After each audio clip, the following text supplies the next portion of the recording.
시바이누가 메인넷을 출시했습니다. 코인도 출시했습니다. 그것도 두 가지나 발행을 했죠. 메타버스 사업도 있고요. 수합 거래소 사업도 있습니다. 할 게 이것저것 갑자기 많아지네요. 이렇게 다양한 것을 왜 갑자기 한 번에 런칭을 하는지, 이걸로도 어떻게 성장을 하려는지 계획이 뭔가 있겠죠. 아무튼 오늘 그 계획을 같이 한번 살펴보시죠. 앞선 영상에서 시바이누 생태계가 점점점 확대가 되어지면서 우리가 지금 투자하고 있는 투자금 자체가 성장할 수 있다는 분석을 했습니다. 특히 스테이블 코인 관련 요청이 굉장히 현재 많은 상황이거든요. 그럼 시바이누 스테이블 코인을 한번 좀 알아보겠습니다. 물론 시바이누 굉장히 스테이블 코인 중요합니다. 자, 시바이누 스테이블 코인에 앞서서 먼저 스테이블 코인에 대해서 짚고 넘어가죠. 바로 쉬입니다. 스테이블 코인은 쉽게 1달러와 가치가 똑같은 코인이라고 보시면 됩니다. 화면에 보이시는 것 같이 미국의 1달러와 시바이누가 똑같다고 보는 거죠. 때는 2014년 코인 시장이 아직 시장으로서 자리매김하기 직전의 상황인데요. 이때 코인 시장이 커질 것을 선행해서 예측하고요. 시장의 확장에 따라서 거래를 현금으로 유지하는 것이 굉장히 비효율적일 수밖에 없다는 것을 판단했고요. 무언가 새로운 움직임을 만들고자 한 적이 있습니다. 그것이 바로 홍콩의 비트맥스 거래소입니다. 이곳에서 진행된 프로젝트가 바로 코인인데요. 바로 가치가 전혀 변동 없이 가격이 달러와 1대1로 고정되는 바로 그런 코인을 만든 겁니다. 그것이 바로 스테이블 코인이라는 거죠. 세계 최초의 스테이블 코인 테더입니다. 그런데 저는 조금 좀 이상하지 않나요? 우리가 어떤 프로젝트를 하든지 자본주의에서는요, 무엇인가 이롭던가 돈이 되던가 뭐 이런 사업을 해야 되는데 가격의 변동을 고정시켰다면, 그리고 변동이 없으면 성장을 위한 연료가 없는 것과 마찬가지죠. 근데 이게 무슨 돈이 된다고 개발을 했을까요? 여기에 대한 답을 할 수 있으면요, 스테이블 코인을 모두 여러분들이 알고 있다는 겁니다. 사실 스테이블 코인을 사업에 대해서 이야기를 하자면 바로 금융권 사업 모델을 먼저 이해를 해야 됩니다. 은행, 증권, 그리고 보험인데 보험은 왠지 이해는 안 되지만 아직도 블록체인 시장에서 진입을 안 하고 있으니 제외하고요. 은행과 증권만 살펴보죠. 사실 은행의 존재는 아주 명확합니다. 돈을 순환시켜야 되고, 좋은 말을 할 때 말이죠, 그 과정에서 발생하는 이자와 수수료가 은행의 근본적인 사업 모델이죠. 이것이 사실 은행의 전부라고 볼 수가 있겠죠. 자, 그러면 여러분들이 잘 알고 있는 증권사는 어떨까요? 고객이나 정부 혹은 관계사로부터 유입된 돈을 말이죠. 주식 매매, 투자은행 등 마찬가지로 수수료가 모델이 되는 기본입니다. 그 외에도 부동산 PF 등 그 또한 지급 수수료도 하는, 결국 둘 다 모두 돈을 돌려서 발생하는 수수료가 사업의 핵심이라는 걸 알 수 있죠. 즉 이들의 사업의 근본은 바로 수수료이기 때문에 이 사업의 모델을 실행하기 위해서는요, 많은 돈이 있어야 된다는 겁니다. 이미 많은 돈을 갖고 있어도 좋고, 또는 신규 유입을 많이 발생시켜도 좋습니다. 결국 돈을 많이 굴려야 많은 수수료를, 많은 돈을 벌겠죠. 말이 참 이상한데 굉장히 친절해 보이죠? 은행 직원인데. 그런데 이분이 이야기하는 게 보세요. 어서 돈 넣으세요, 고객님. 적금이면 돈 넣을 건데 이러한 것도 판매하라는 이유가 뭘까요, 도대체? 이것은 투자 상품이거든요. 결국 은행 입장에선 돈이 되는 신규 유입이 되기 때문입니다. 자, 그렇다면 이 시점에서 스테이블 코인으로 한번 돌아와 볼까요? 우선 코인 시총 10위권 안에 두 개의 스테이블 코인이 있습니다. 그것은 3위의 테더와 6위의 USDC입니다. 시총 총 150조 원이 되고 있고요. 이건 참고지만 한국의 시총 2위 하이닉스가 126조 원입니다. 그렇다면 도대체 이런 엄청난 돈을 가지고 무엇을 할까요? 똑같습니다. 그 돈으로요, 보시다시피 증권, 국채, 암호화폐 등등 여러 가지 상품의 운용을 시킨다는 거죠. 또한 그 큰 돈으로 당연히 투자를 돌려서 뭐 하겠습니까? 그렇게 진행을 하는 겁니다. 마찬가지로 은행이나 증권사가 하는 것처럼 말이죠. 실제 이런 뉴스도 있습니다. 스테이블 코인 테더 준비금을 원래 기업어음 투자자가요, 있었지만 이제 미국 국채로 전환한다는 얘기다. 이게 무슨 뜻이냐면 스테이블 코인 발행을 위해서 유입된 돈 자체가 아까 그 150조 어디다 넣느냐 하는 내용인 겁니다. 또 이런 내용도 있죠. 영업이익 15%를 비트코인에 투자한다? 이게 상당히 전략적인 전환입니다. 왜냐하면 테더는요, 홍콩 거래소 비트맥스에서 개발을 했죠. 저번에 원천이 중국계다 보니까요, 코인 시장을 주름잡는 미국의 시선이 테더에 썩 좋지는 않습니다. 그래서 이와 같은 전략적 선택을 하게 되는 겁니다. 참고로 지급준비금은요, 테더 보유자가 1대1 비율로 달러 교환을 원할 경우에 대비해서 테더가 쌓아둔 자산을 말하는 거고요. 즉 이것은 내가 언제든지 출금할 때 바로바로 출금할 수 있는 예비 준비금이라고 생각하시면 되겠습니다. 준비금이 많으면 그만큼 안정적이게 하는 거죠. 자, 그리고 여기에 우리가 믿지 못할 아주 엄청난 얘기가 있습니다. 바로 블랙록의 레리 핑크. 스테이블 코인으로 돈 벌기에 본격적으로 나선 곳이죠. 바로 2등 스테이블 코인 USDC입니다. 블랙록과 USDC는 잘 알려진 파트너고요. 블랙록이 펀드를 유입시킨 돈을 USDC로 그대로 발행해서 주주에게 나눠주는 구조라는 거죠. 블랙록은 다들 알고 계시죠? 전 세계 세계 기관인 한국 GDP의 거의 7배에 달하는 운용 자금을 돌리고 있는 글로벌 넘버원 회사입니다. 이런 블랙록은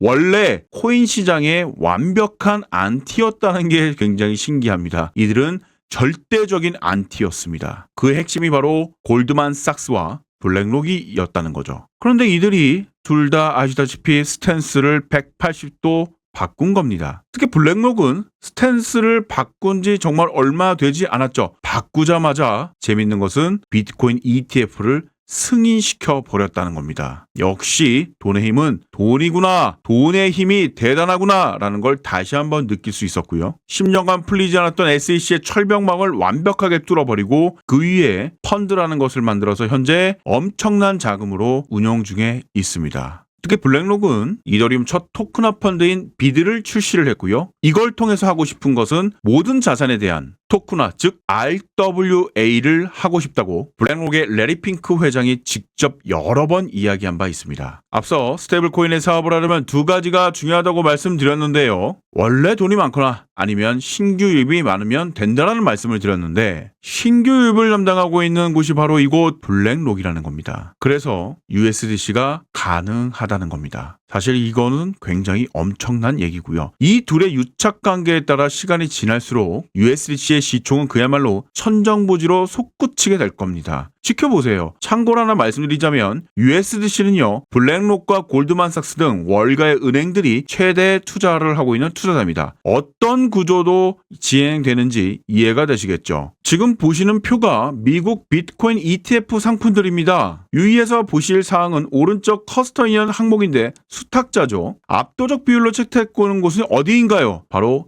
코인베이스입니다. 그리고 ETF 관련돼서 한 가지만 말씀드리자면 사실 전 세계에 가장 많은 돈을 갖고 있는 게 어디냐면 무조건 기관일 수밖에 없습니다. 그런데 그동안 기관에서는 코인을 직접 담기가 어려웠었죠. 회계의 문제죠. 또 규제의 문제도 있고요. 그런데 제도권에서 합법적으로 투자를 할 수 있도록 통로가 열린 겁니다. 그것이 바로 ETF 승인이라고 말씀드릴 수 있고요. 이런 개념으로 보시면 됩니다. ETF를 통해 엄청난 돈이 유입될 수밖에 없다고 보시면 되시고요. 지금 보시는 코인베이스가 앞서 살펴본 USDC와 굉장히 친합니다. 왜냐하면 둘 다 미국계거든요. 앞서 USDC가 1등 코인이죠. 그곳이 홍콩이라고도 말씀드렸습니다. 그래서 미국의 월가가 시중은행을 기반으로 해서 코인베이스와 스테이블 코인 USDC가 편먹기를 하고 있는 것입니다. 이제 스테이블 코인의 위력이 좀 느껴지시나요? 따라서 얼추 스테이블 코인에 관련돼서 제가 다 말씀드린 것 같고요. 이제 시바이누 스테이블 코인인 쉬에 대해서 이야기를 해보겠습니다. 일단 스테이블 코인 사업의 핵심이 뭐냐면 초기부터 유입이 많아야 된다는 겁니다. 발행이 많아야 된다는 겁니다. 다른 코인과 다르게 스테이블 코인은요. 발행량이 곧 시총과 직결되기 때문이고요. 가치와 달러가 1:1 연동이 되기 때문에 발행량이 많기 위한 방법은 크게 두 가지가 있습니다. 첫 번째, 달러 유입이 많던가. 두 번째, 해당 스테이블 코인을 사용하기 위한 프로젝트 유입이 많던가. 그 둘 중에 하나는 반드시 챙겨야 된다는 겁니다. 둘 다 챙기는 것이 당연히 베스트죠. 이런 방법들을 통해서 시총을 정말 양으로 찍어 누를 만큼 많은 유입이 발생해야 하는데 이것을 못하면 결국 실패를 하게 되는 겁니다. 이러한 문제를 해결하기 위해서 시바이누는 두 가지의 도구를 가지고 있습니다. 첫 번째 시바이누 토큰이고요. 앞서 테더 사업을 살펴보면 예치금으로 암호화폐에도 투자한다고 말씀드렸죠. 즉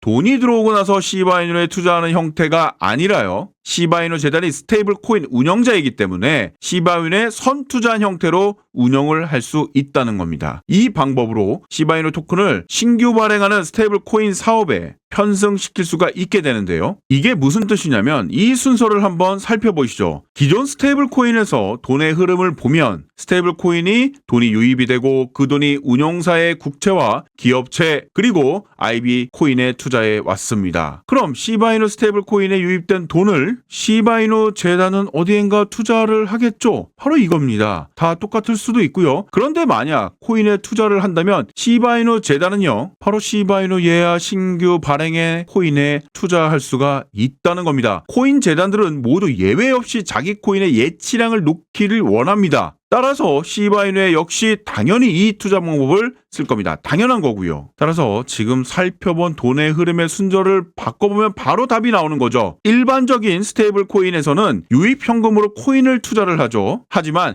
시바 스테이블 코인은 런칭 초반에 꼭 그럴 필요가 없다는 겁니다. 이미 가지고 있다는 거죠. 결국 시바이누와 신규 발행된 코인들 모두 재단 보유 물량이 분명히 있습니다. 그것을 외부로 유출시키는 것이 아니라 내부에서 예치형으로 순환시키는 것뿐입니다. 이해가 되시죠? 이 방법으로 초기에는 시 스테이블 코인의 시총을 형성시킬 수가 있고요. 그것을 인해 물론 현금 유입도 당연히 필요합니다. 너무 당연한 거죠. 그래서 시토시 쿠사마 경우에는요, 신규 레이어 3 블록체인 위에 1200만 달러를 확보를 했고, 이러한 투자도 이번으로 끝나는 게 아니라 계속해서 라운드형으로 진행이 될 수밖에 없을 겁니다. 저 1200만 불로 투자금은 TREAT이라는 토큰을 판매를 했고요. 그걸로 끝이냐? 그럴 리가 없겠죠. 왜냐하면 시바이는 덱스 거래소를 가지고 있기 때문입니다. 이 거래소를 통해서요, 투자자들이 매입한 TREAT를 C로 전환하게 된다는 거죠. 결국 지금의 현금 투입을 C 스테이블 코인의 투자 형태로 전환한다는 겁니다. 왜냐하면 첫 번째 투자자들에게 지금의 TREAT 토큰을 쓸 데도 없습니다. 하지만 C 스테이블의 전환 외에는 저 돈이 들어올 마땅한 시나리오가 현재 없기 때문에 두 번째로 투자자들은 앞으로 스테이블 코인의 정착과 생태계 확장에 따라서 굉장히 중요한 역할을 하고 그에 따라 C 토큰을 가지고 할 일이 많다는 겁니다. 이 부분은 영상을 끝까지 보시면 이해가 되실 거고요. 그리고 덱스 거래소의 가치는 여기서 중요한 부분이 나오는데, 이번 투자 라운드에서 이끈 애니모카츠 브랜즈라는 웹3 전문 투자 회사에서 포트폴리오를 한번 보십시오. 정말 엄청난 규모입니다. 이 중에서 IT 서비스가 여기입니다. 게임, 메타버스, P2P 상거래 이러한 서비스들 모두 플랫폼이 필요하고요. 이러한 플랫폼을 자기 서비스로 올릴 플랫폼이라는 거죠. 예를 들어 여러분들이 만약 신발을 파는 사람들이라면 자기 물건을 팔 때 플랫폼이 필요하겠죠. 그래서 쿠팡 11번가 뭐 이런 데를 입점하는 겁니다. 그럼 게임을 만드는 회사는 무슨 플랫폼이 필요하냐? 금융 플랫폼이라는 겁니다. 왜냐하면 블록체인은 기본적으로 매우 자본주의적입니다. 단적인 예로 이더리움 채굴이 지분 증명이죠. 보유량이 많으면 그만큼 가버넌스가 구조에서 발언권이 생기는 겁니다. 자본주의 맞죠? 그러다 보니 어떤 서비스든 가동되려면 금융 플랫폼이 필수예요.